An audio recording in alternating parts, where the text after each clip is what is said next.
काल लगभग 261 ईसा पूर्व। बहुत समय पहले भारत की धरती पर एक महान सम्राट हुआ करते थे। सम्राट अशोक मौर्य। वे मौर्य वंश के तीसरे शासक थे जिनका राज्य उत्तर में हिमालय से लेकर दक्षिण में तमिलनाडु तक और पश्चिम में अफगानिस्तान से लेकर पूर्व में बंगाल तक फैला हुआ था। परंतु इस अपार साम्राज्य में एक राज्य ऐसा था जो स्वतंत्र था। उसका नाम था कलिंग, आज का उड़ीसा।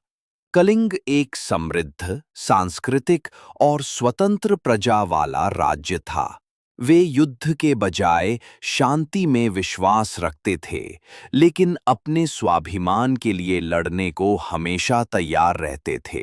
अशोक ने जब देखा कि कलिंग उसके साम्राज्य का हिस्सा नहीं है, तो उसमें उस भूमि को जीतने की तीव्र इच्छा जागी। युद्ध की तैयारी सम्राट अशोक ने कलिंग को कई प्रस्ताव भेजे। अपने को मौर्य साम्राज्य का हिस्सा बना लो और खून खराबे से बचो। लेकिन कलिंग के शासक और उसकी जनता ने जवाब दिया, हम स्वतंत्र पैदा हुए हैं, स्वतंत्र ही जिएंगे। झुकना हमारी संस्कृति नहीं। यह उत्तर अशोक की अहंकार को चुनौती की तरह लगा। उसने विशाल सेना तैयार की, हाथी, घोड़े, पैदल सैनिक, रथ, और चल पड़ा कलिंग को रौंदने। कलिंग युद्ध, खून की नदी। कलिंग और मौर्य सेना के बीच भयानक युद्ध हुआ। यह युद्ध इतिहास का सबसे भीषण युद्ध माना जाता है। चारों तरफ सिर्फ तलवारों की टकराहट, चीत्कार और रक्त ही रक्त था। नदियां लाल हो गईं, धरती कांप उठी। कहा जाता है कि लगभग 1 लाख से अधिक लोग मारे गए, हजारों घायल हुए और लाखों लोग बेघर हो गए। अशोक ने युद्ध तो जीत लिया, लेकिन उस जीत में शांति नहीं थी, सिर्फ खामोशी और मातम था। विजय के बाद का दर्द। युद्ध के अगले दिन सम्राट अशोक युद्ध भूमि का निरीक्षण करने निकले।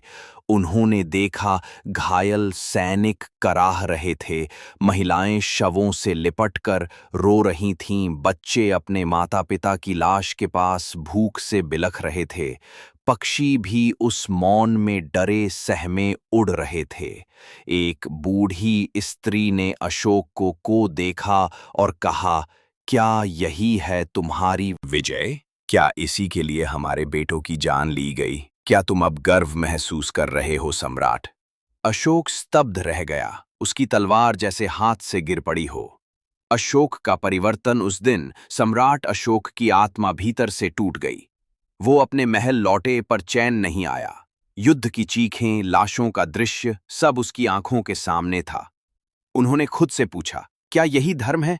क्या यही राजा का धर्म है? कुछ ही समय में अशोक ने धर्म की राह अपनाई। उन्होंने बौद्ध भिक्षुओं से ज्ञान लिया, बुद्ध के उपदेश पढ़े और उन्होंने प्रतिज्ञा ली, अब मैं तलवार से नहीं, करुणा से राज करूंगा। शांति का सम्राट अशोक ने अपनी बाकी पूरी जिंदगी शांति, अहिंसा, करुणा और सेवा को समर्पित कर दी। उन्होंने युद्ध छोड़ दिया और बौद्ध धर्म अपना लिया। देश विदेश में उन्होंने बौद्ध विहार बनवाए, शिक्षा और चिकित्सा का प्रचार किया।